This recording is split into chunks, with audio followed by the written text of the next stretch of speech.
Welcome to another exciting episode of the $1 Million Peddlers. I'm Papergoy. And I'm Mr. Magazine. And it's Saturday. Nice. Of course it is. So what does that mean? BOLO time? BOLO time. And why don't you take it away, Mr. Magazine? Anybody new to the channel? BOLO means be on the lookout. These are items that we have sold in the past week. Well, from when we were taping.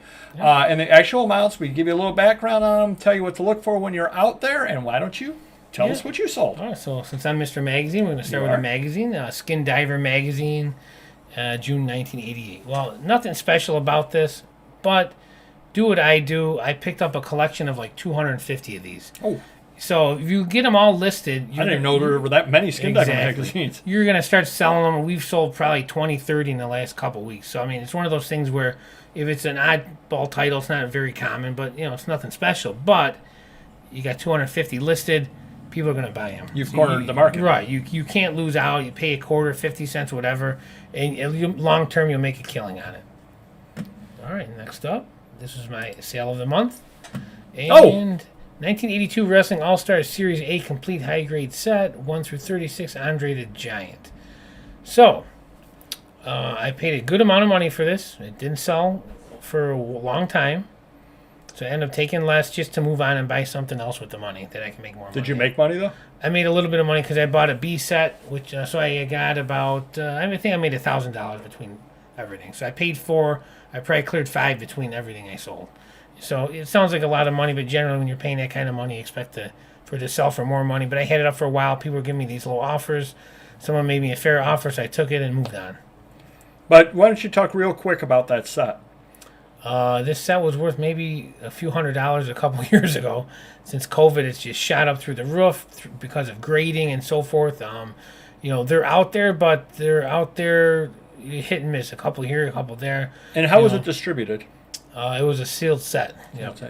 They did an A, B, and then another set the following year. So it was no packs or anything like that? They're a little oversized compared to regular sports cards. You know, and they were bought like through magazines and stuff, right? Yeah, the quality's not great. You know, they're just like plain looking on the front, different colors. That's about it. Yeah. So keep an eye out. It's got Andre the Giant, Hogan, Flair. You know, and it's all their rookie cards technically. And real quick, set A is the good set, correct? Correct. Yep. One set has all the big stars, and the other set does not. You got it. Yep. What's the other set worth? I got $1,000 for it. $1,000 for the other set. So yeah, it's definitely a difference in values. Hopefully the guy likes it when he gets it. He wrote high grade here, and there's 3 cards that are not high grade. So hopefully that person read that. Mostly high grade. You'll find out. Yeah, we will find out. Yeah. All right, next up, I got this as a deal with a bunch of other cards a couple weeks ago. That's worth that kind of money. It's not in great shape, and I think I took a $900 offer on it. Wow. Yeah, I mean, graded 3s, 4s, and 5s are going for $2,000, $3,000, $4,000, $5,000 now. It's crazy. That was a $100 card when I got mine 30 years ago. For sure. Yeah. Wow. Yeah, so crazy. If you find that in that condition, if you have to pay a few $100s for it, pay a few $100s. I would not have done it because I'm still stuck in where it's worth $100 in off condition. Is yours could you upgrade with that one? That's tough, right? Yeah, probably not. All right, next up, Amazing SpiderMan. I got this graded. It was in my collection. I thought it would be a 9.6 or 9.8. I don't know what they found on it, but I kind of back a 9.2, and I'm just not happy putting it in my collection. I feel I can afford a better one or get one down the road. I ended up taking $900 for this. They sell for $800 to $1,200 in this grade. Wow. But they are out there. They're common. They're plentiful, but it's very popular. Right. Yeah, they always sell. Definitely. Yep. And after a year and a half, I got some cards back from PSA. Wow. And I think they felt bad for me, so they graded a bunch of Josh Allen's Gem Mint 10s. I think I got almost 10 PSA 10 Josh Allen's back. Wow. So very happy with that. It was worth the wait.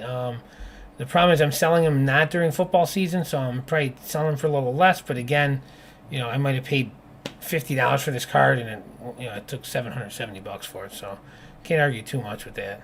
Wow. Yeah. What's the turnaround time currently on PSA? So they just changed it. Well, for a $100 submission, it's about a month. All right. They're down to the basic $30 submission. I think they say 3 to 4 months after these other ones get back in the next month. So I still got 25 from this one that's been a year and a half coming back in the next week or two. It's crazy. Wow. Poor way to run a business, but they're in high demand, so I guess they can do whatever they want. Wait, they give you a 10. Perfect way to run a business. You're doing everything great. Exactly.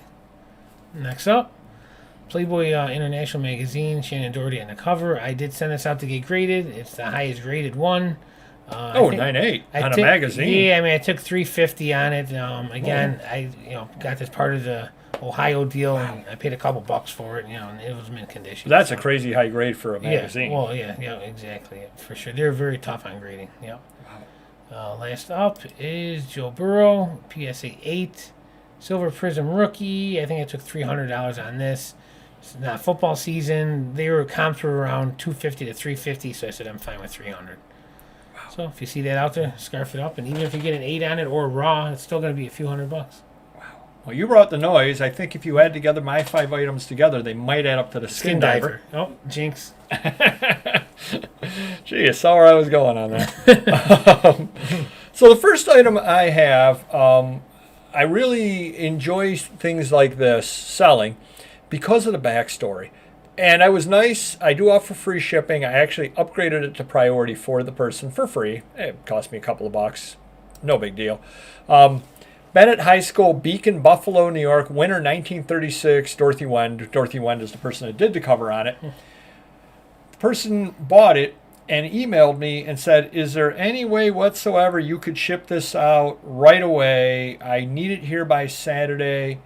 My grandmother was in that class. Wow. I said, so what, that make her 104 years old? Or well, it's a high school one, so 100 years old. I think they were going to do it for her 100th birthday. Wow, very cool. I said, yeah, I can do that. So I just, upgraded it to priority and sent it on out. And, those stories make me happy, I guess, when you see that kind of thing. I just have these, and of course I put my thing in. Hopefully they're watching the channel right now. Thank you for your purchase. But it just makes, I get this warm feeling in the cockles of my heart that they're all sitting around and they spending 20 minutes talking about it, and the grandmother takes it and looks through and goes, oh my goodness, Irene did an article in her, I remember, and all these stories that come out of it. And that's, this history is what we're selling and we're preserving.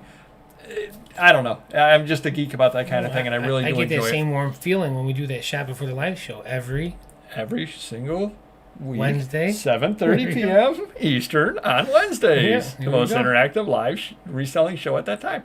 A&P Tattletail Magazine, March 1923, Brockport, New York factory. Here's the funny thing.